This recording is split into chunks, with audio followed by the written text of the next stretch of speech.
සුවපත් වේවා ආයුබෝ වේවා ඔබට රටට සහ මුළු ලෝකයටම. ජනවාරි මාසේ 2022 අවුරුද්දේ දවස් 5ක් ඉවරයි.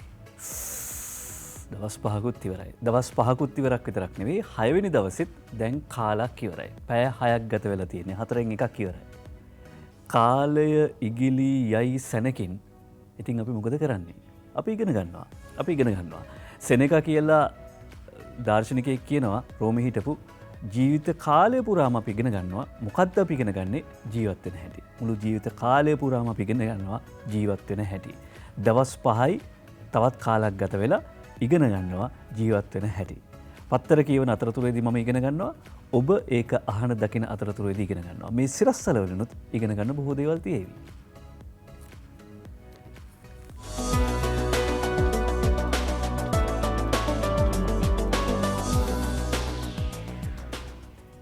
සිරස්තලවලනුත් ඉගෙන ගන්න බොහෝ දේවල් තියෙවි. ප්‍රවෘත්තිවලනුත් බොහෝ දේවල් ඉගෙන ගන්න තියෙවි. කැබිනට් සංශෝධනය 10 වනදා කෘෂිකර්ම ඇමතිකමේ වෙනසක් සුජිත් හේවාජුලිගේ අද ලංකාදීප පුවත්පතේ ප්‍රධාන සිරස්තලය ගොනු කරනවා. කැබිනට් මණ්ඩලයේ සංශෝධනය ලබන 10 වනදා සිදු කිරීමට නියමිතව ඇතැයි රජයේ ආරංචි මාර්ග සඳහන් කරනවා. මේ කැබිනට් මණ්ඩල සංශෝධනයේදී ප්‍රධාන ඇමති ධූර කිහිපයක් වෙනස් කරන අතර කෘෂිකර්ම අමාත්‍ය ධූරයේද එසේ වෙනස් කරන අමාත්‍ය ධූර අතර වන බව එම ආරංචි මාර්ග සඳහන් කරනවා. ලංකාදීපයට සුජිත් හේවාජුලිගේ කියන්නේ කෘෂිකර්ම අමාත්‍ය ධූරයට ඉඩම් අමාත්‍යවරයා ලෙස කටයුතු කරන එස්.එම්. චන්ද්‍රසේන මහත්මයා පත් කිරීමට නියමිතව තිබෙන බව දැනගන්නට ඇතැයි කියලා. ඒක ඇත්තක් නැත්තක් කියන එක දන්නේ නැහැ. කොමුණත් එස්.එම්. චන්ද්‍රසේන මැතිවරයා මේ කාබනික ගොවිතැන පරිසර හිතකාමී ගොවිතැන සඳහා රජය ගත්ත තීන්දුව ක්‍රියාත්මක වෙන අවස්ථාවේ තමන්ගේ විෂයයට බොහෝ ඈත තිබුණු උනත් අනුරාධපුර දිස්ත්‍රික්කයේ ඇමතිවරයෙක් විදිහට කාබනික පොහොර නිෂ්පාදනය කරන්න පටන් ගත්තා. තමන්ගේ විෂයෙන් ටිකක් ඈත තිබුණු උනත් ඒක එක සුදුසුකමක් වෙන්න ඇති. කැබිනට් සංශෝධනයේ 10 වෙනිදා කියලා ප්‍රශ්නාර්ථයකුත් නැතුව තමයි ලංකාදීප වාර්තා කරන්නේ. ඒ කියන්නේ සුජිත් හේවාජුලිගේට ඊතරම්ම විශ්වාස ඇති 10 වෙනිදා කැබිනට් සංශෝධනය සිදු වෙනවා කියලා. හැබැයි සිලොන් ටුඩේ පුවත්පත කියනවා major government shake up after 12th January ජනවාරි 12 වෙනිදාට පස්සේ ආණ්ඩුවේ ලොකු සෙලවීමක් එහෙම නැත්නම් ලොකු කාඩ් කුට්ටම ඇනිල්ලක් සිද්ධ වෙනවා කියලා more ministers to be axed in cabinet reshuffle. බොහෝ ඇමතිවරුන්ට කැපිල්ලක් සිද්ධ වෙයි. එහෙම නැත්නම් ඇමතිවරුන්ගේ ඇමතිකම් අහිමි වෙයි, ඇමති මාරු වෙයි කියලා තමයි සැකපල කරන්නේ. Ministry secretaries, heads of state bodies to be replaced. අමාත්‍යාංශ ලේකම්වරුන් සහ රාජ්‍ය ආයතන ප්‍රධානීන් කිහිප දෙනෙකුත් මාරු වීමට නියමිත බව තමයි වාර්තා කර සිටින්නේ. වැඩි විස්තර සඳහනක් නැහැ. හැබැයි ජනවාරි 12 වෙනිදා වෙනකොට ආණ්ඩුවේ මේ අලුත් කාඩ් කුට්ටම ඇනිල්ල සිද්ධ වෙයි කියලා සිලෝන් ටුඩේ පුවත්පත ප්‍රධාන සිරස්තලය හැටියට වාර්තා කරනවා. ගුරු වෘත්තිය එපා වෙලා. අද නිලන්ත මදුරාවල වාර්තා කරනවා අරුණ පුවත්පතේ ප්‍රධාන සිරස්තලය විද්‍යාපීඨවලට පුහුණුවට සිසුන් බැඳෙන්නෙත් නැහැ.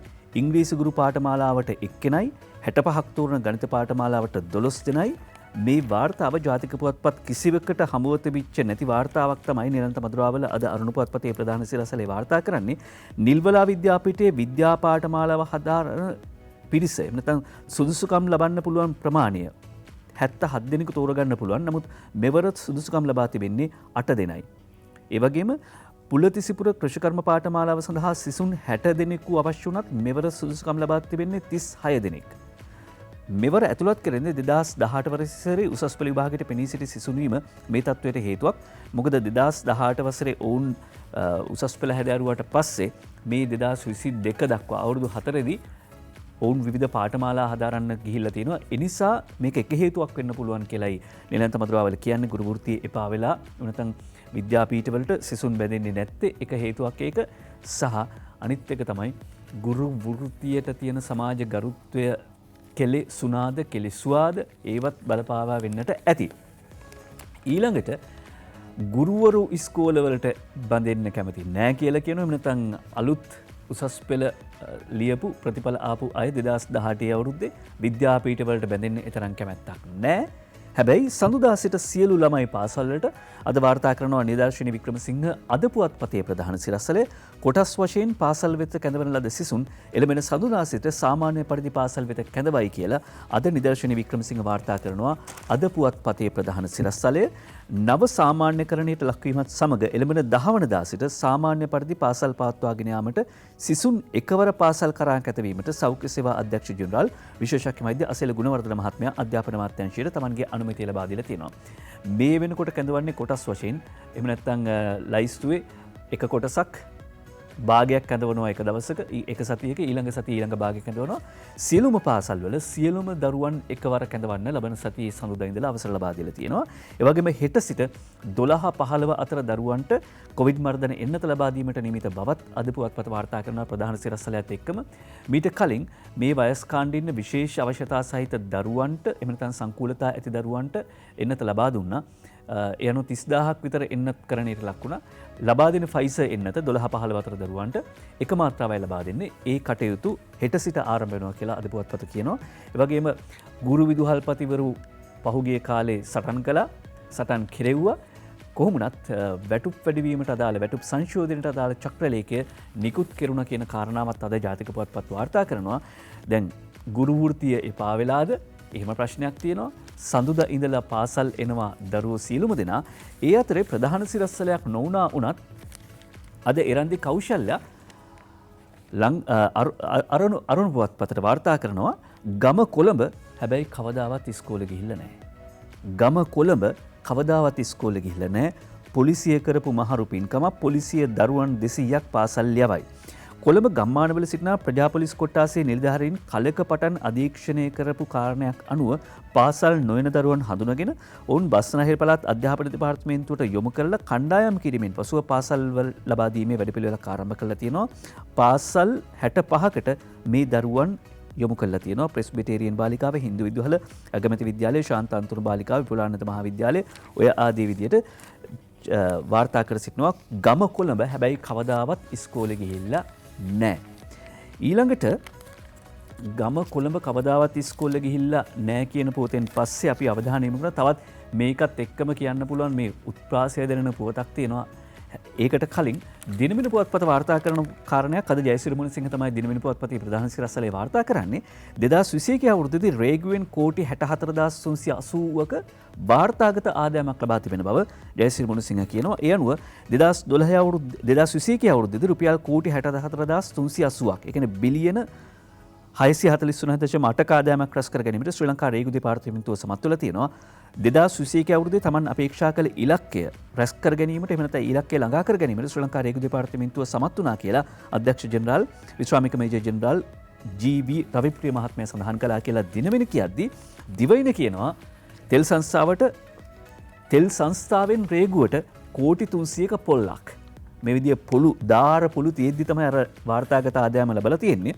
තෙල් සංස්ථාවෙන් රේගුවට කෝටි 300ක පොල්ලක් LIOC පැමිණිල්ල මත විමර්ශනය කිරීමේදී හෙළිවෙයි. තෙල් ලේකාධිකාරය IOC ගන්න හදනවා. වෘත්තීය සමිති චෝදනා කරනවා.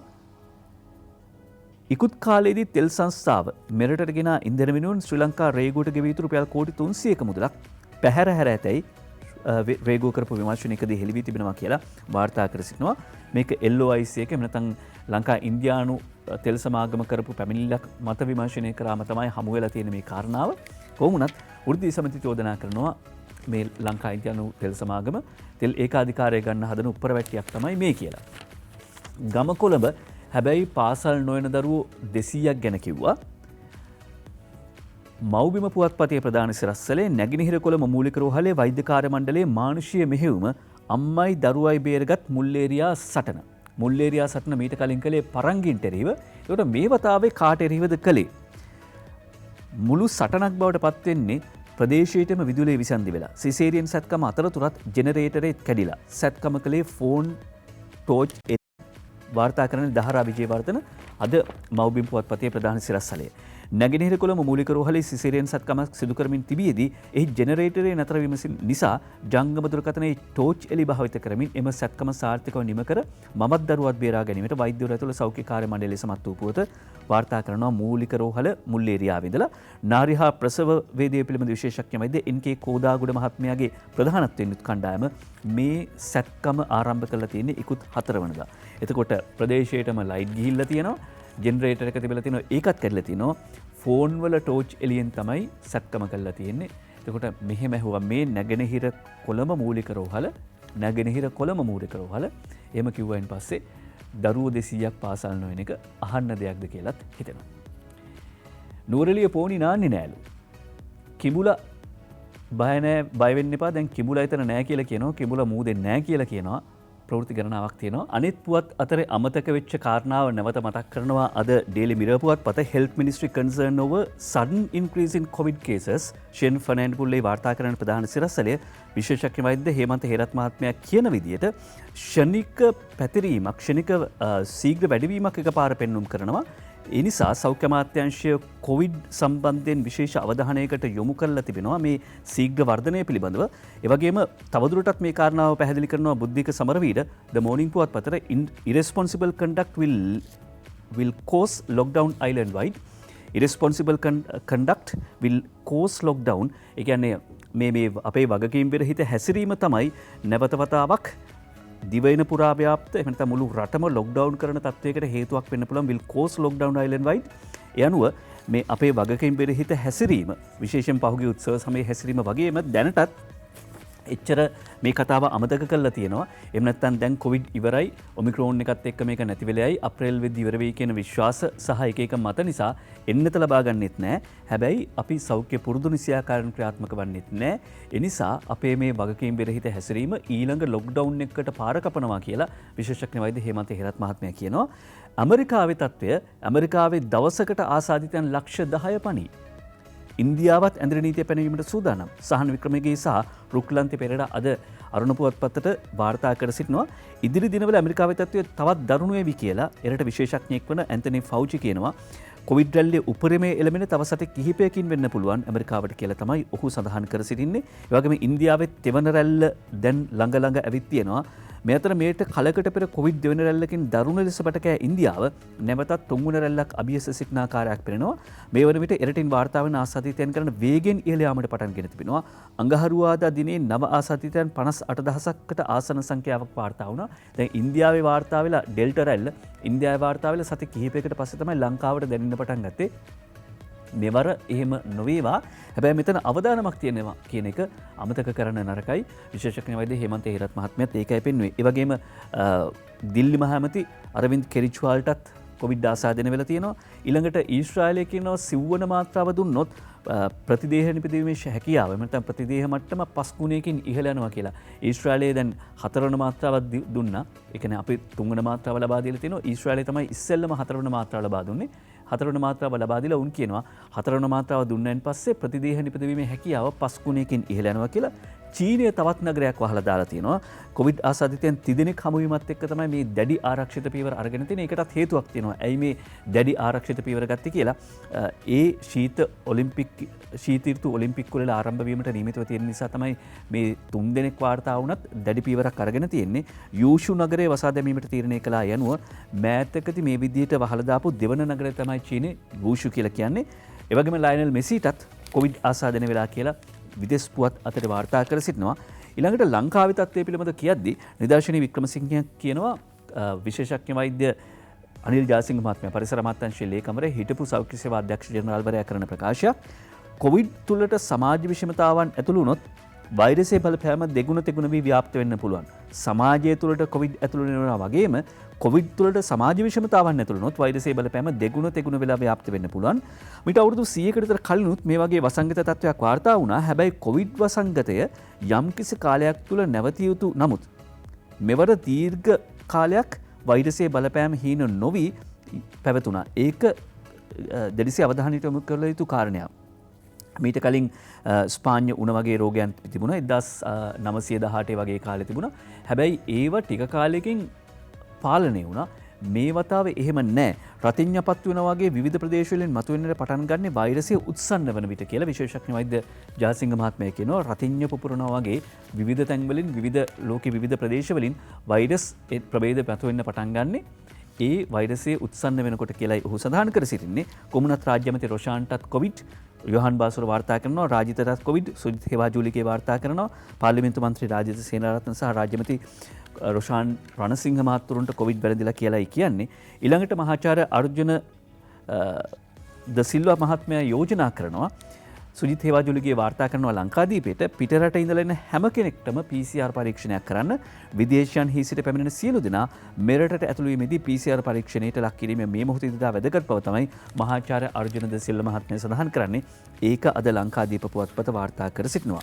ලංකාදීප පුවත්පත ඒ වාර්තා කළාට පස්සේ ලංකාව මේ වෙනකොට සංචාරකයන්ගේ ආකර්ෂණය දිනා ගන්නා තෝතැන්නක් බවට පත්වමින් යනවා. CNN ට්‍රවල් මැගසින් එක යෝජනා කරනවා ලංකාව ලෝකෙ තියෙන 2022 අවුරුද්ද සඳහා තියෙන හොඳම ගමනාන්ත අතරින් එකක් කියලා එන්න කොළඹට කියලා ඔවුන් යෝජනා කරනවා. කොළඹ මීට කාලයකට කලින් කුණු කන්දල් කුණු කසල සපිරි එනතම් පාරේ යන්න බැරි ගඳ ගහන ප්‍රදේශයක් බවට පත් වෙච්ච බව බොහෝ දෙනෙක්ට දැන් අමතක ඇති. ඒ වගේම 2019ට කලිනුත් නැවත වතාවක් ඒ තත්ත්වය ඇති වෙනවා. මේ අපි ඉන්න බත්තර මුල්ල ප්‍රදේශයේ කොළඹ නගරේ කොළඹ ඩච් හොස්පිටල් කියන ප්‍රදේශයේ ආසන්නයේ එහෙම නැත්නම් බැංකු කීපයක් එහෙම තියෙනවා. ඒ අවට කුණු ගොඩ ගැහිලා තිබිච්ච හැටි එචලන් චතුරාස්‍රය ආසන්නයේ ගමන් කරපු උදවිය නැත්නම් ඒ ඩච් හොස්පිටල් අතරින් ගමන් කරපු උදවිය අත්දැක්කා. නැවත වතාවක් නගරයේ පිරිසිදු වෙන්න පටන් අරගෙන තියෙනවා. ඩච් හොස්පිටල් ප්‍රදේශයේ නැත්නම් මේ ලන්දේසි රෝහල ප්‍රදේශයේ සංචාරකයන්ගේ දැඩි ආකර්ෂණය දිනා ගන්නා සංචාරක ආකර්ෂණයක් සහිත ස්ථාන 2000 අතුරින් එකක්. කොළඹ නගරය මේ විදියට නැවත යථා තත්ත්වයට පත් කිරීමේ ගෞරවය ජනාධිපති ගෝඨාභය රාජපක්ෂ මහත්මයාට හිමි වෙන්න ඕනේ. මාලිගාවේදී ජනපතිට උණුසුම් පිළිගැනීමක් කියලා ද ඡායාරූප එක වාර්තා කරනවා මව්බිම පුවත්පත. නව වසර සඳහා දළදා සමිඳුන්ගේ ආශිර්වාද ලබා ගැනීමට ජනාධිපතිවරයා දළදා මාලිගාව වෙත පිවිසියා. ඒ අවස්ථාවේදී ජනතාවගෙන් උණුසුම් ප්‍රතිචාර හිමි වූ බව ඡායාරූප එක වාර්තා කරනවා මව්බිම පුවත්පත. ඒ ප්‍රතිචාර පිළිබඳව කියද්දී මෙතෙක් නොකළ ආකාරයට නොකළ තරමේ උපාධිධාරීන් පිරිසක් ස්ථිර සේවයට පත් කිරීම සිද්ධ වෙනවා. උපාධිධාරීන් 51000ක් පත්වීම් ස්ථිර කරනවා. වැඩිම පිරිසක් බඳවා ගන්නා පළමුවෙනි අවස්ථාව මේ කියලා අද දිනමින පුවත්පත වාර්තා කරනවා. ඒ අනුව අද දිනමින පුවත්පතට මේ වාර්තාව ඉෂාරා සිල්වායි ගෙන ඉන්නේ වැඩිම පිරිසක් උපාධිධාරීන් බඳවා ගන්නේ මේ අවස්ථාවේදී ජනවාරි 3 වනදා සිට මොවුන් සංවර්ධන නිලධාරී තනතුරු සඳහා අනියුක්ත කර තිබෙන අතර ස්ථිර පත්වීම් ලැබෙන සංවර්ධන නිලධාරීන්ට රුපියල් 31490ක මූලික වැටුපක් සහ දීමනා සහිතව රුපියල් 41490ක වැටුපක් ගෙවීමට නියමිතයි. ඒ වගේම මේ අයට ඉදිරියේදී පවතින ගුරු පාඩු සඳහා අයදුම්පත් යොමු කරන්නත් අවස්ථාව තියෙනවා. විශේෂ නිපුණතාව සහ ඉගැන්වීමේ හැකියාව අනුව ගුරුපත්වීම් දෙන්න කටයුතු කරනවා. නමුත් දැනට මේ 51000 ඉන්නේ සංවර්ධන නිලධාරීන් හැටියට කියලා රාජ්‍ය පරිපාලන අමාත්‍යාංශයේ ලේකම් ජේ.ජේ. රත්නසිරි මහත්මයා කියනවා. ඒ අනුව 51000ක් උපාධිධාරීන්ට එකවර රැකියාව ලබා දීමේ කටයුත්ත මීට කලින් කවදාවත් වෙලා නැහැ. ආර්ථිකයට අමාරු වෙලාවක්. ඒ වගේම රාජ්‍ය සේවය දැඩි නඩත්තු කිරීමේ ධාරිතාව වැඩි. එහෙම නැත්නම් නඩත්තු කිරීමේ දැඩි මිලක් අපිට දරන්න වෙනවා රටක පුරවැසියෝ විදිහට. එහෙම තියෙද්දි 51000කට මේ පත්වීම් ලිපි ලබා දෙන්නේ සමාජ අසහනය තුරන් කිරීමේ අරමුණ ඇතුව. ඒ වගේම වයිසුමන් ජාතික වැඩසටහන ජනාධිපතිගේ ප්‍රධානත්වයෙන් ඊයේ ආරම්භ වුණා. මහාචාර්ය නිලීකා මලගේ මහත්මිය ඇතුළු කාන්තාවන් කිහිප දෙනෙක් ඊයේ සම්මානයට පාත් වුණා. කාන්තාව සවිබල ගැන්වූ විට ඕනෑම අභියෝගයකට දෙවෙනි නොවී සිටිය හැකි ඇමති රාජමන්ත්‍රී සීතා අරඹපොළ මෙහිදී කිව්වා කියලා අද දිනවෙන පුවත්පත වාර්තා කර සිටිනවා. ඒ වගේම අග්‍රාමාත්‍ය මහින්ද රාජපක්ෂ මහත්මයා සෞඛ්‍ය බලධාරීන්ට උපදෙස් දෙනවා වෛද්‍ය නිලධාරී මාරු මණ්ඩල ගැටලුවට සීළු පාර්ශවවල එකඟතාවෙන් තීන්දුවක් ගන්න ගැටුම් ඇති කරගන්න එපා. ඇමතිගෙන් සෞඛ්‍ය සේවා අධ්‍යක්ෂ ජනරාල්ට උපදෙස් නුවන් කොඩිකාරයි වාර්තා කරන්නේ අගමැතිතුමා දීපු උපදෙස්. ඒ වගේම මාරු මණ්ඩල ගැටලුවට මා අත තබන්නේ නැහැ කියලා අමාත්‍ය කෙහෙලි රඹුකැල්ල මහතා මෙහිදී කරපු ප්‍රකාශයත් අද වාර්තා කර සිටිනවා. දිනමින පුවත්පත. දිනමින පුවත්පතේ ඒ වාර්තාවෙන් පස්සේ ඊළඟට කතා වෙච්ච මාතෘකාව තමයි රටේ සහන මල්ල ගැන. දුන්නේ සහන මල්ලක්ද විපත් මල්ලක්ද? වැටුප් වැඩි කිරීම ඇතුළු සහන සඳහා මුදල් සොයාගත් ආකාරය මුදල් ඇමති පාර්ලිමේන්තුවට හෙළි කර යුතුයි කියලා ජාතික ජන බලවේගයේ නායක අනුර කුමාර දිසානායක සඳහන් කරනවා කියලා පාර්ලිමේන්තු මන්ත්‍රීවරයා සඳහන් කරනවා කියලා ෂේන් සෙනරත්න වාර්තා කරනවා. වැටුප් වැඩි කිරීම ඇතුළු අනිකුත් සහන ලබා දීමට මුදල් සොයා ගන්නු ලබන්නේ කෙසේද යන සම්බන්ධව මුදල් ඇමතිවරයා රටට හෙළි කළ යුතුයි. මේ සහන මල්ලක්ද නැත්නම් විපත් මල්ලක්ද යන තීරණය වන්නේ ඒ මත කියලා ඔහු චෝදනා කරනවා. සමහර විට සහන දියව් කියලා ගහන්න ප්‍රින්ට් කරපු එහෙම නැත්නම් මුද්‍රණය කරපු පෝස්ටර් ටික තාම ප්‍රෙස් එකේ ඇති ඊළඟට උද්ඝෝෂණ වලට සූදානම් වුණා. ඒ නිසා වෙන්නට පුළුවන් මෙහෙම චෝදනා කරන්නේ දුන්නේ සහන මල්ලක්ද විපත් මල්ලක්ද කියලා ප්‍රශ්න කරන. හැබැයි උදිත ගුණවර්ධන නම් අද ලිපියක් ලියනවා අවශ්‍යම මොහොතක ලැබුණු අත්‍යවශ්‍යම සහන මල්ල කියලා. මේ අවශ්‍යම මොහොතක ලැබුණු අත්‍යවශ්‍යම සහන මල්ලක්.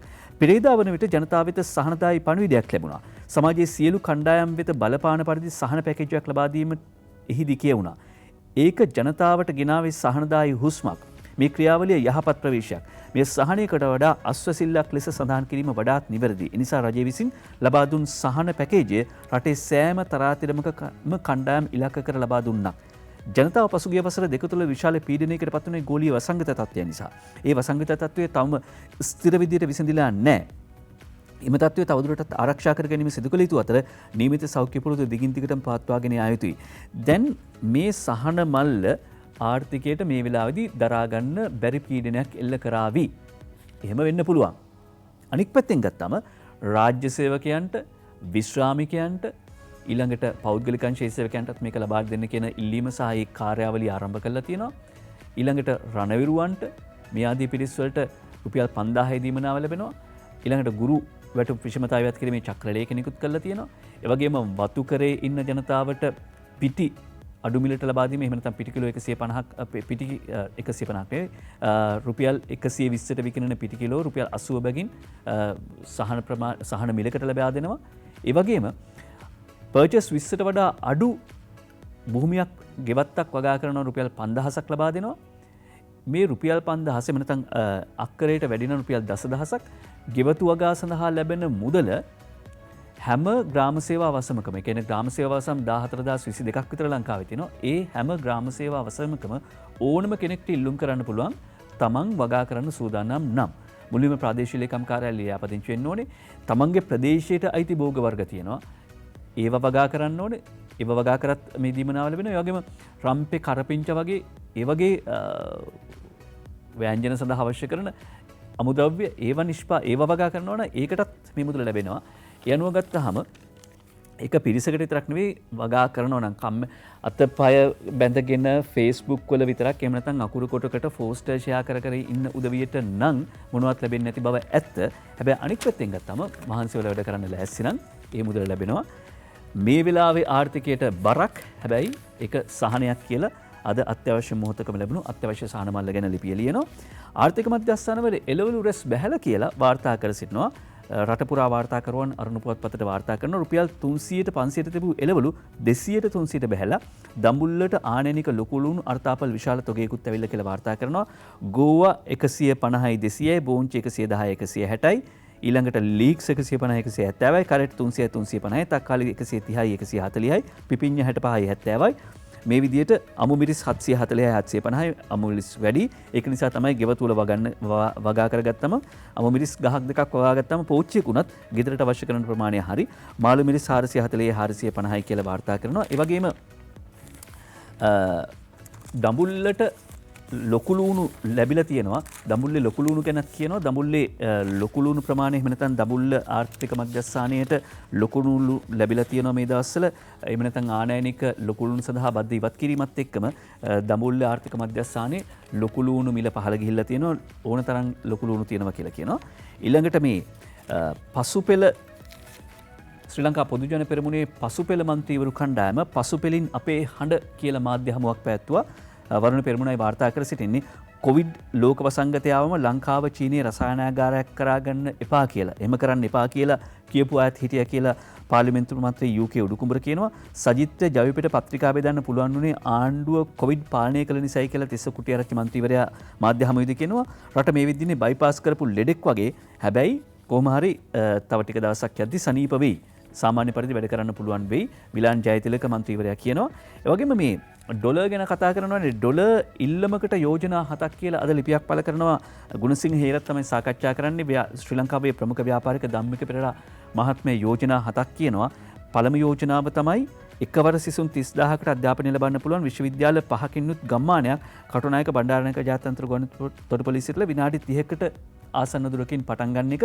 එතකොට රට යන අපේ මුදල ඉතුරු කරගන්න පුළුවන්. ඊළඟට මේ වගේ යෝජනා 7ක් ඉදිරිපත් කරනවා අද ලංකාදීප පුවත්පත. ලංකාදීප පුවත්පතේ තමයි මේ ලිපිය සඳහන් කර තියෙන්නේ.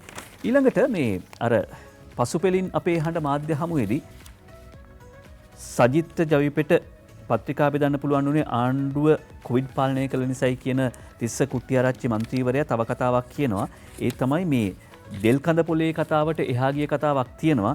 ඒක වාර්තා වුණා අද මේ ලංකාවේ අපි වාර්තා කරන්නේ අරුණ පුවත්පතින් සුසිල්ගේ කතාව දෙල්කඳ පොලෙන් එහාට බුද්ධ තොරතුරුත් ආව තිස්ස කුට්ටිආරච්චි මන්ත්‍රීවරයා කරන ප්‍රකාශය වාර්තා කරන්නේ බරුණි පෙරමුණ. ඒ අනුව නිකම් මේ කතාව කිව්ව පමණින් නෙවෙයි ඉවත් කරන්න හේතුව බුද්ධ තොරතුරු ඇවිල්ලා තිබුණා තව සිදුවීම් දාමයක් පිළිබඳව. ඒ වගේම මේ රෝද තුනෙන්ගේ සුසිල් රෝද හතරෙන් උසාවියට කියලාත් අද අරුණ පුවත්පත වාර්තා කරනවා. එදා කැමරා ඉස්සරහා ඇමතිකමෙන් ඉවත් වුණාට පස්සේ ඉවත් කෙළුවට පස්සේ ත්‍රිවිල් එකේ ගියේ. හැබැයි ඊයේ නීතිඥ සහ හිටපු රාජ්‍ය මාත්‍ය පාර්ලිමේන්තු මන්ත්‍රී සුසිල් ප්‍රේමජයන්ත මහත්මයා අලුත් කඩේ උසාවියට ඇවිල්ලා තියෙනවා. ඒනම් ඇවිල්ලා තියෙන්නේ සුපිරි මෝටර් රථයකින් කියලා අරුණ පුවත්පත වාර්තා කරනවා. රාජ්‍ය ඇමති දිලුම් අමුණුගම කියනවා පොල්ල තියලා යන්න කලින් මෛත්‍රීලා එලවන්න කියලා. පොල්ල තියලා යන්න කලින් මෛත්‍රීලා එලවන්න කියලා අද අරුණ පුවත්පතයි මේ ප්‍රකාශය වාර්තා කරන්නේ කමල් සුරවීර මහනුවර ඉඳලා. යනෝ රාජ්‍ය මාත්‍ය දිලුම් අමුණුගම කියන්නේ පහුගිය මහමැතිවරණයේදී ශ්‍රී ලංකා නිදහස් පක්ෂයට මන්ත්‍රී දුර 13ක් හිමි වුණේ පොදු ජන පෙරමුණ සමග තරඟ කරපු නිසා. තනිව තරඟ කළා නම් ඔවුන්ටත් වෙන්නේ එක්සත් ජාතික පක්ෂයට අත් වූ ඉරණමමයි. ආණ්ඩුවේ සිටමින් එහි සාමූහිකත්වයට හානි වෙන ලෙස කටයුතු කිරීමට කිසිවෙකුටත් හැකියාවක් නැහැ. එලෙස කරන්නට අවශ්‍ය නම් කළ යුත්තේ ආණ්ඩුවෙන් ඉවත් වූ යෑමයිද රාජ්‍ය මාත්‍යවරයා වැඩිදුරටත් සඳහන් කළා. ශ්‍රී ලංකා නිදහස් පක්ෂය මැතිවරණ එහෙම නැත්නම් ජනාධිපතිවරණයේදී හෝ මහමැතිවරණයේදී ප්‍රධාන කටයුතුකරුවෙක් උනේ නැහැ කියන කාරණාව තමයි ඔහු සඳහන් කර සිටින්නේ. තනියෙන් ඉල්ලුවා නම් පොහොට්ටුව ලකුණ ආපු නිසා පොහොට්ටුවට ඡන්ද දීප මිනිස්සු මනාපයක් ගැහුවා ඒ 13 දෙනාට. ඒ නැතුව තනියෙන් ඉල්ලුවා නම් එක්සත් ජාතික පක්ෂයට වෙච්ච දේම තමයි වෙන්නේ කියලයි ඔහු සඳහන් කර සිටින්නේ රාජ්‍ය මාත්‍ය දිලුම් අමුණුගම. ඊළඟට දැන් අද තවදුරටත් මේ සම්බන්ධ කතා තියෙනවා. මෛත්‍රීපාල සිරිසේන හිටපු ජනාධිපතිවරයා කරන ප්‍රකාශයක් තියෙනවා මං කතාව සැරට කරලා පෙන්වුවේ අපිටත් සැරට කතා කරන්න පුළුවන් කියලා පෙන්වන්න. හිටපු ජනාධිපති ශ්‍රී ලංකා නිදහස් පක්ෂ නායක මෛත්‍රීපාල සිරිසේන කියයි තිසර සමල් අනුරාධපුරේ ඉඳලා වාර්තා කරනවා. ඒ වගේම ඔහු ඒ කතාවේදී කියනවා මගේ මාතලේ කතාව ගැන සමහරු කිව්වා টොප් කියලා, තවත් සමහර අය කියනවා ටිකක් සැර වැඩි කියලා. රට මෙතනින් ගොඩ ගන්න වෙනස්ම ආණ්ඩුවක් හදන්න ඕනේ කියලා ඔහු සඳහන් කළා කියලා වාර්තා කරනවා අද ජාතික පුවත්පත් බොහොමයක. මං සැරට කතාව කරලා පෙන්වුවේ අපිටත් සැරට කතා කරන්න පුළුවන් කියලා පෙන්වන්න. සැරට කතා කරන්න පුළුවන් කියලා අපි දැකලා තියෙනවා. සැරට කතා කරන්න පුළුවන් කියලා ඉස්සර වගේම විහිළු කරනවා කියලාත් ඔබට හිතෙන්න පුළුවන් මේ වගේ ප්‍රකාශ දැක්කයන් පස්සේ ඉස්සර වගේම විහිළු කරනවා කියලා. කොහොම වුණත් ඒක කාරණාවක් මතක් කරලා දෙනවා ඇමති රෝහිත අබේගුණවර්ධන වාර්තාකරණයේ අනුර බාලසූරිය. ඒ තමයි ඇමතිවරුන් ඉවත් කිරීම අලුත් දෙයක් නොවේ. අරුන්දිකවත් කළ හැටි මෛත්‍රීට අමතක වෙලා. ඇමතිවරුන් ඉවත් කිරීම අලුත් දෙයක් නෙවෙයි. පැවති හැම ආණ්ඩුවක්ම ඇමතිවරුන් ඉවත් කර තිබෙනවා. යයි වරායර ඇමති රෝහිත අබේගුණවර්ධන කියනවා. ඇමතිවරයෙකු අස්කිරීම සුදුසු නැතයි කියන මෛත්‍රීපාල සිරිසේන හිටපු ජනාධිපතිවරයාට ඔහුගේ පාලන කාලයේදී ඔහු විසින් 2017 දී අරුන්දික ප්‍රනාන්දු මහතා ඇමති දුරෙන් ඉවත් කිරීම අමතක වී ඇතිදයි ඇමතිවරයා ප්‍රශ්න කළා කියලා වාර්තා කර සිටිනවා. අද දිවයින පුවත්පත තමයි ඒ වාර්තාව ගෙන හැර දක්වන්නේ. ඊළඟට ඩොලර් මිලියන 500ක් ගෙවන්න තියෙනවා ජනවාරි මාසේ. ඒකට අවශ්‍ය මුදල ලෑස්ති කියලා මුදල් අමාත්‍යවරයා කරන ප්‍රකාශය ඇමති බැසිල් කියයි නයනතංග ගමගේ වාර්තා කරනවා. ඩොලර් මිලියන 500ක විදේශ ණය ගෙවන්න සූදානම්. මේ මාසයේදී ගෙවීමට නියමිත අන්තර්ජාතික ස්වෛරීත්ව බැඳුම් කරට අවශ්‍ය විදේශ විනිමය ප්‍රමාණය වෙන් කර ඇති බව ශ්‍රී ලංකා මහ බැංකුව ප්‍රකාශ කරලා තියෙනවා. ඒ වගේම ඒත් එක්කම වාර්තා කරනවා අරුණ පුවත්පත ඩොලර් බලෙන් රුපියල් කරනවා කියන කතාව බොරු. ඒක පිළිගන්න එපා කියලා. ඩොලර් බලෙන් රුපියල් කරන්නේ නැහැ කියලා මහ බැංකුවේ අධිපතිවරයා කරන ප්‍රකාශයත් අද අරුණ පුවත්පත වාර්තා කර සිටියා.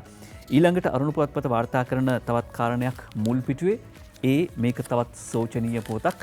තව දවස් කීයක් මෙහෙම සිද්ධ වෙයිද? ඇයි මේ වගේ සටන් පාට දෙන්නේ කියන ප්‍රශ්නිකුත් තියෙනවා. ඒ තමයි ගෑස් පෝලිමේ හිටගෙන ඉඳලා ඇදගෙන වැටෙයි. ගෑස් පෝලිමේ හිටගෙන ඉඳලා ඇදගෙන වැටෙයි. වාර්තා කරන්නේ අද අරුණ පුවත්පත අම්බලන්ගොඩ ප්‍රදේශයෙන් වාර්තා වෙන්නේ. බලපිටියේ ආර්.එස්. ධර්මදාසයි වාර්තා කර සිටින්නේ ගෑස් ලබා ගැනීම සඳහා පෝලිමේ සිටි පුද්ගලයෙකු හදිසියේ සිහිසුන්ව ඇද වැටීමේ සිද්ධියක් අම්බලන්ගොඩ නගරයෙන් ඊයේ වාර්තා වුණා. අම්බලන්ගොඩ නගරේ ජනතාව ගෑස් ලබා ගැනීම සඳහා ඊයේ පාන්දර 4 ඉඳලා පෝලිමේ සිට ඇති අතර එහිදී මේ විදිහට පුද්ගලයෙක් සිහිසුන්ව ඇද වැටිලා බලපිටිය රෝහලට ඇතුළත් කළා කියලා තමයි පොලිසිය සඳහන් කර සිටින්නේ. මේ විදිහට තවදුරටත් පෝලිං වල ඉන්න වෙයි. මොකද ලංකාදීප පුවත්පත වාර්තා කරනවා ලිට්‍රෝ ලාෆ්ස් නැව් දෙකක් වරායට ඇවිල්ලා හැබැයි ඉල්ලුමට සැපියුම දෙන්න තාම පුළුවන්කමක් නැහැ. ලිට්‍රෝ ලාෆ්ස් නැව් දෙකක් වරායට ඇවිල්ලා ඒ වුණාට ඉල්ලුමට සැපියුම දෙන්න තවම අමාරුයි කියලා සඳහන් කර සිටින යොහාන් බාසුරගේ වාර්තාවක් මේ ලංකාදීපයට ලිට්‍රෝ සමාගම ආනයනය කරපු මෙට්‍රික් ටොන් 3700ක නැවක් කොළඹ වරායට පෙරේද ඇවිල්ලා තියෙනවා. ලාෆ් සමාගම ආනයනය කරපු ගෑස් මෙට්‍රික් ටොන් 3200කින් යුත් ගෑස් නෞකාවක් හම්බන්තොට වරායට ඊයේ ඇවිල්ලා තිනවා. හැබැයි මේ ආයතන දෙකේම ප්‍රධානීන් කියන්නේ මේ ගෑස් හිඟය සහ ගෑස් හිරය ඉවර වෙන දවසක් ගැන තවම කියන්න බෑ. තවම වෙළඳපොළට ගෑස් නිකුත් කිරීම සිද්ධ වෙන්නේ අඩුවෙන්. හේතුව තමයි අර ප්‍රමිතිය සම්බන්ධ ගැටලු තිබිච්ච ගෑස් සිලින්ඩර් ආපහු ගෙනල්ලා ඒවා හිස් කරලා අලුතෙන් පුරවන්න ඕනේ. ගෑස් සිලින්ඩර් වල හිඟයක් තියෙනවා. ඒ නිසා මේ ගෑස් හිරය ගෑස් හිඟය ඉවර වෙන දවස කවද්ද කියලා කියන්න අමාරුයි කියලා. ඒ නිසායි මේ විදිය ගෑස් පෝලිම් වල ඉඳලා මිනිසුන් සිහිසුන්ව ඇද වැටෙන අවදානම තව ඉස්සරහට තියෙන්න පුළුවන් කියලා සැකමතු වෙන්නේ. මෙන්න අර පුවත තියෙන බදු ඉවත් කිරීමත් සමග දඹුල්ල ආර්ථිකයට රට අලලූණු ඕන තරම් ඇවිල්ලා තියෙනවා කියලා.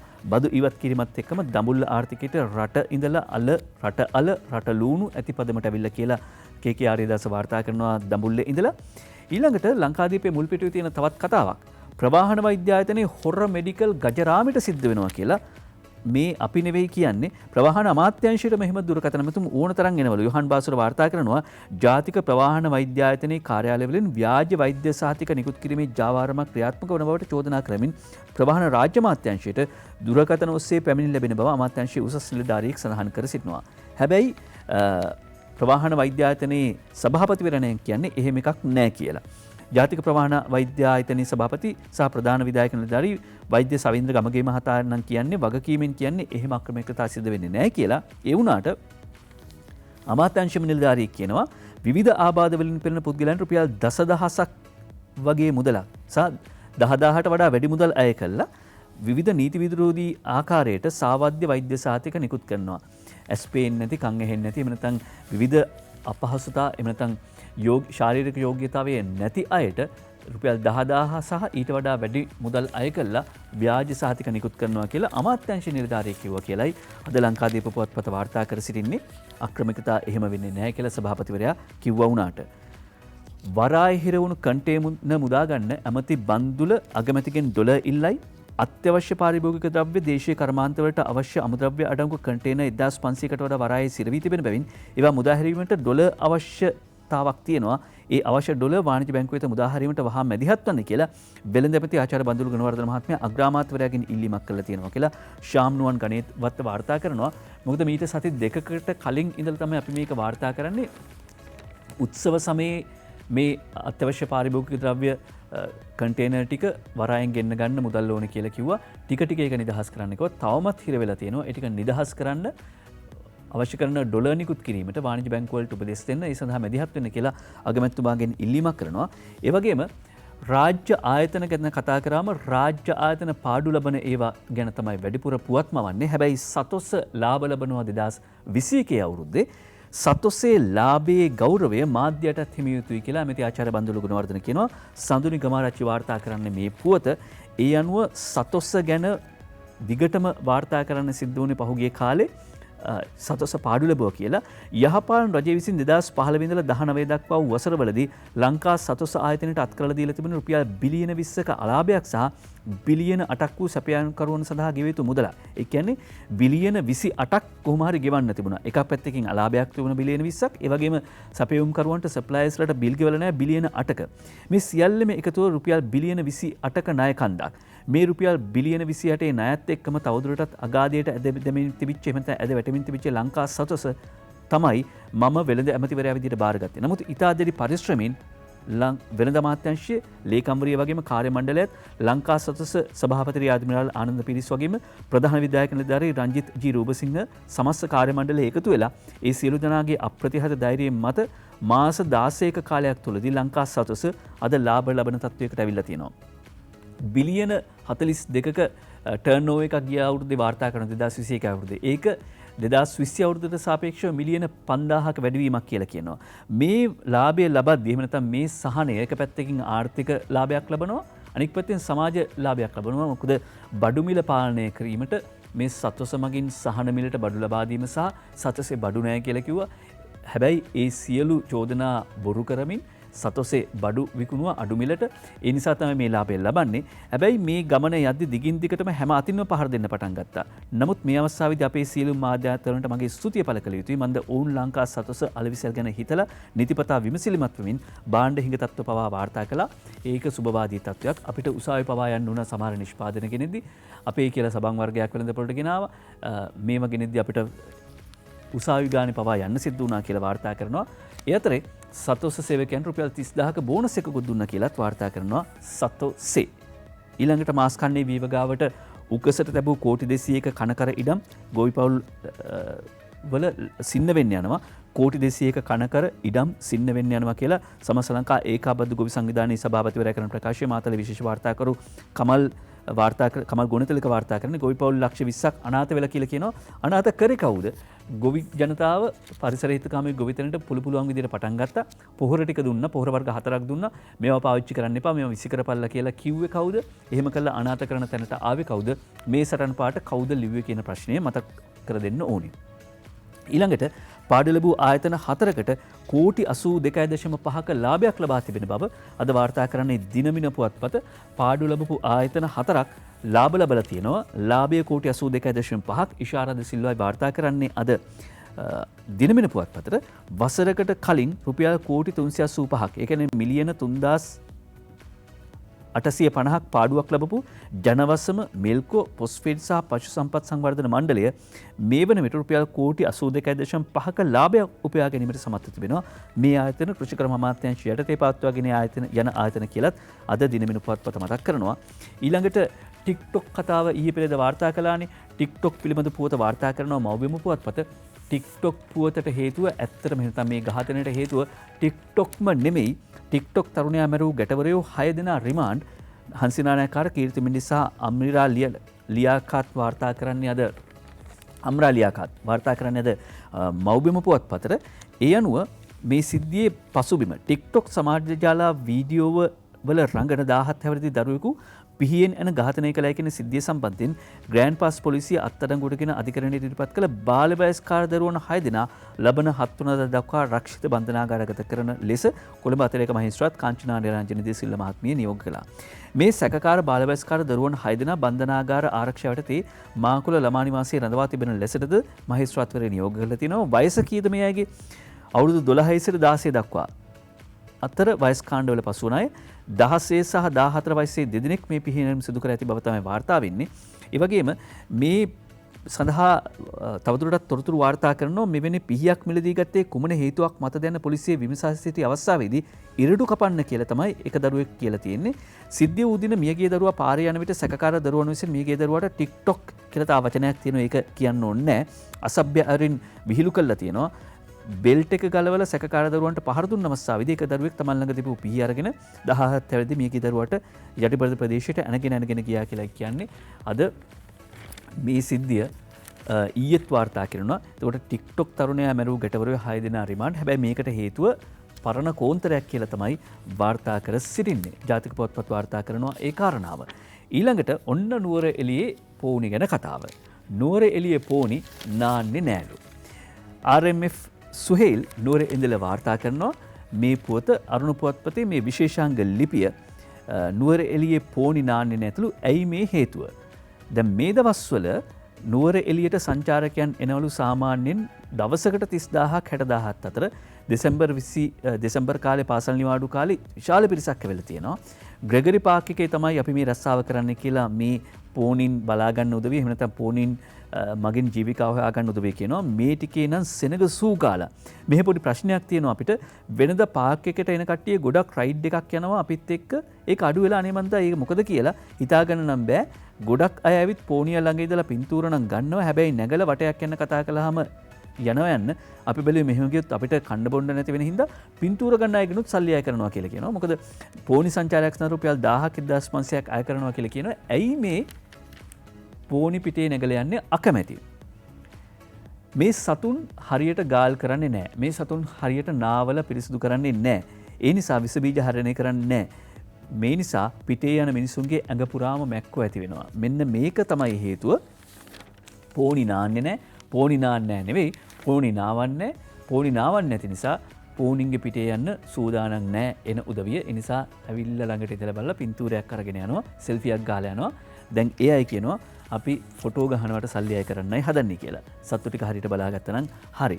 සත්තු ගැන කිව්වයින් පස්සේ මේ රට කොහොම රටක්ද? මේ මෑතකදී අභාවප්‍රාප්ත වෙච්ච පශු වෛද්‍ය විශේෂඥයෙක් වෙච්ච නන්දන අතපත්තු මහත්මයා ඔහුගේ මේ මැකී ගිය වනමං ඔස්සේ කියන පොතේ එක තැනක ලියනවා ගමේ අලියෙක් මන්දකට අහු කළේ මෙතන අලියෙක් මැරෙන තැනට අලියෙක්ට වෙඩි බැඳපු මිනිස්සෙක්ගේ බිරිඳ හැමදාම මේ අලියා අසනීප වෙලා මර ඇඳේ ඉඳිද්දි දවස්පතා විශාල කුරහන් රොටියක් හදලා ඒක පම්මල්ලේ දාගෙන මේ අලියා ඉන්න තැනට ඇවිල්ලා තමන්ගේ මිනිස්සයා තමයි මේ අලියාට වෙඩි බැඳි කියලා දන්නවා. ඒක ප්‍රසිද්ධිය නොකියුණාට ඒ බිරිඳක් දන්නවා ගමේ අයත් දන්නවා.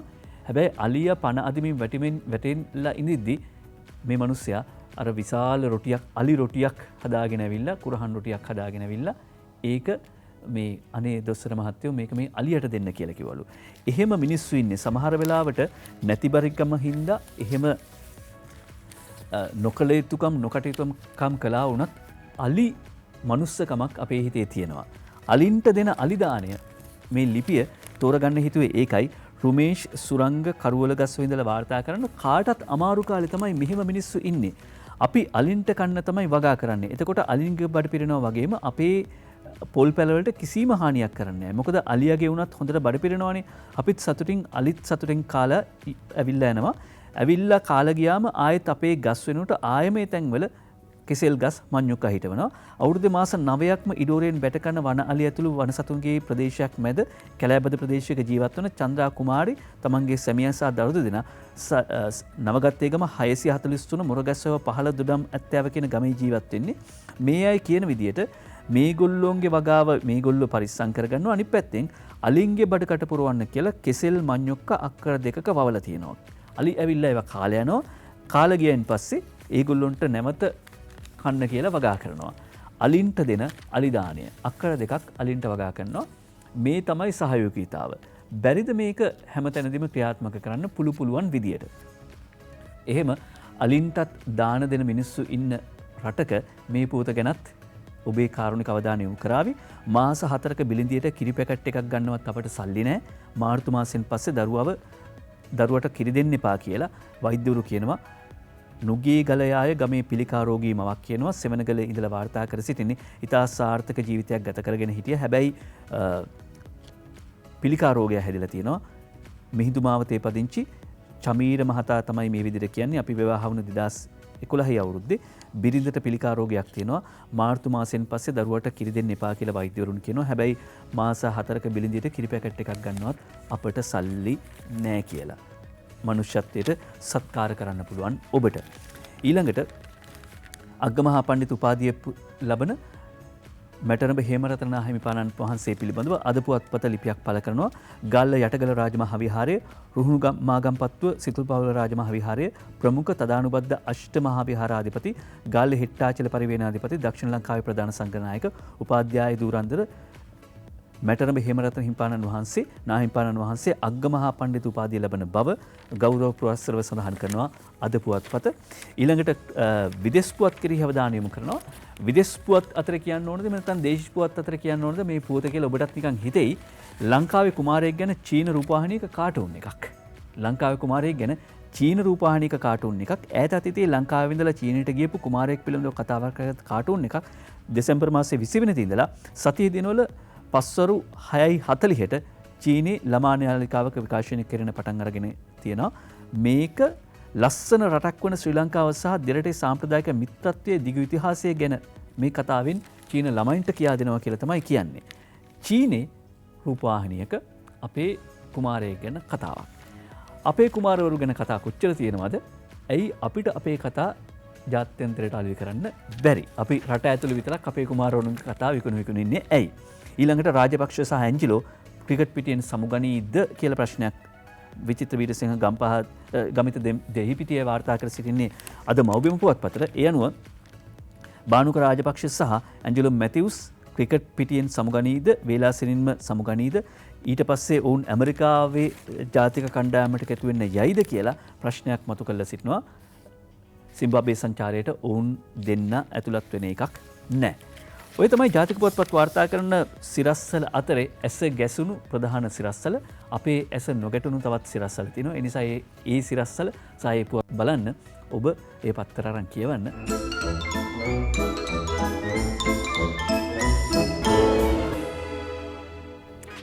දිනවෙන පුවත්පතෙන් කාටුන් පටන් ගනිමු. ඉස්සර යූනුස් එස්.ඩී. ප්‍රනාන්දු ඔය ආදී කාටුන් නිර්මාණකරුවන් කැමිලස් ඒ නම් අතරේ දැන් අද කියවෙනවා මෑත කාලේ කියවෙන්නේ අංජන අවන්තාටිගල ඊට පස්සේ එම්.ඩී. වීරරත්න හසන්ත විජේනායක අනුරාධ හිරිපිටිය මේ ආදී පිරිස් ඉන්නවා. අපි අංජනගේ පොකට් කාටුන් එකෙන් පටන් ගමු. දිනවෙන පුවත්පතේ පළාත් සභා නුදුරේදී නැහැ කියලා ගම්මන්පිල කියනවා. 5000 10000 දීමනා දෙනකොට අපි හිතුවේ ඇති කියලා. අපි හිතුවේ 5000 පටි එහෙම දික් කරනකොට පළාත් සභා ඡන්දය ළඟදී ඇති කියලා. එම්.ඩී. වීරරත්නගේ මරිසපාල පොකට් කාටුනේ මොබිමෙන් තෝරගන්නවා. ඩොලර් දුන්නොත් සති දෙකෙන් ගෑස් දෙන්න පුළුවන්ලු. පුපුරන එකද නැති එකද? සති දෙකෙන් දෙන්නේ පුපුරන එකද නැති එකද? ඕකයි තත්ත්වය. අනුරාධ හිරිපිටියගේ කවිය දිවෙන පුවත්පතින් තෝරගන්නේ පොලේ සීප් ටෝකෙන් ගැස්සුනි ගැට්ට සුසිල් ඇමති දුරයෙන් විසිවුනි දොට්ට මෛත්‍රීට එය සතුටක් උනි පට්ට එයා ඔහුට ගහන්න සැරසෙයි කට්ට. හසන්ත විජේනායකගේ හුරරා පොකට් කාටුන්නේ අරුණ පුවත්පතේ සුසිල් ඇමතිකමෙන් අයින් කළේ පොලේ ගිහිල්ලා කියපු කතාවකටලු බං. පොලේ නැතුව කඩේ ගියා නම් ඉවරයිනේ සර්. ඒකනේ ඇමතිකමක් දුන්නා නම් යනවා කඩේ. රාජ්‍ය ඇමතිකමක් හින්දා තමයි පොලේ ගියේ. පංකජ රුවින්දගේ සරදම කාටද? සුසිල්ට ස්වීප් එකක් ඇදුනලු. අපිටත් ඇදිලා තියෙන්නේ සර්. අපිටත් ඇදිලා තියෙන්නේ සර්. අපිට මොකක්ද ඇදිලා තියෙන ස්වීප් එක? හසන්තට පේන විදිහට නම් අපිට ඇදිලා තියෙන ස්වීප් එක දැන් මේ වෙලාවේ තියෙන ෆයිට් එකක්. මල්ලව පොර සටනක්. ඒ තමයි පාරිභෝගික අපි කළුකඩ මුදලාලිලයි අතරේ. ඒ අතරේ දේශපාලනඥයෝ ආණ්ඩුව මොකද කරලා තියෙන්නේ? කළුකඩ මුදලාලිට තහනම් උත්තේජක දෙනවා. අපිට මේ අපි බිම වැටිලා මරගාතේ ඉන්න අපිට වතුර දෙනවා. ඊළඟට කළුකඩ මුදලාලිලට තහනම් උත්තේජක දෙනවා. ඊට පස්සේ සටනේ ඊළඟ අදියර මොකක් වෙයිද? දැනට 1-0යි. ඊට පස්සේ 2ට මොකක් වෙයිද? තිස්ස හේවාවිස්සගේ හිනාවැස තෝරගන්නවා ලංකාදීප පුවත්පතින්. දැන් එක පට්ටමක් හිස් වුණානේ. ඒ පට්ටම ගන්න කවුද බලන්න මේ තරඟ කරන්නේ? ඌරෝ ඉන්නවා. හිවල්ලු ඉන්නවා. මීහරක් ඉන්නවා. හිස්සුණු පට්ටම මට. අනේ රත්තරනේ මට. නෑ මට මේ හිස්සුණු පට්ටම ගන්න ඌරෝ නරි හිවල්ලු ඊට පස්සේ මීහරක් රඟ දෙනවා වඳිනවා බැගෑපත් වෙනවා කියලා තමයි තිස්ස හේවාවිස්ස හිනාවැස්ස අඳිද්දි හිතිලා තියෙන්නේ. දවසේ පද 4 තෝරගන්නවා විදුර අබේනායකගේ මව්බිම් පුවත්පතින්. සේවකයන්ට රජයේ සේවයේ නොවනා ඒ කියන්නේ පෞද්ගලික අංශයට දෙන්නට 5000 ලොකු සටනකි අගනා කම්කරු ඇමති එහි පෙරමුණ ගෙන සිටිනා මිනිසෙක් සිටි කාගෙත් කුසගිනි දැනෙනා. කාගෙත් කුසගිනි දැනෙන මිනිහෙක් ඉන්නවා. මේ විදුර අබේනායක කවියෙන් මල් මාලි දාන්නේ නිමල් සිරිපාල් දෙසිල්ව ඇමතුමාට කම්කරු ඇමති පෙරමුණ ගෙන ඉන්නේ සේවකයන්ට පෞද්ගලික අංශයෙන් රුපියල් 5000 ලබා දෙන්න. ඒක වෙනුවෙන් කවි මල් දම දාන්නේ මිනිසෙක් සිටි කාගෙත් කුසගිනි දැනෙනා කියලා.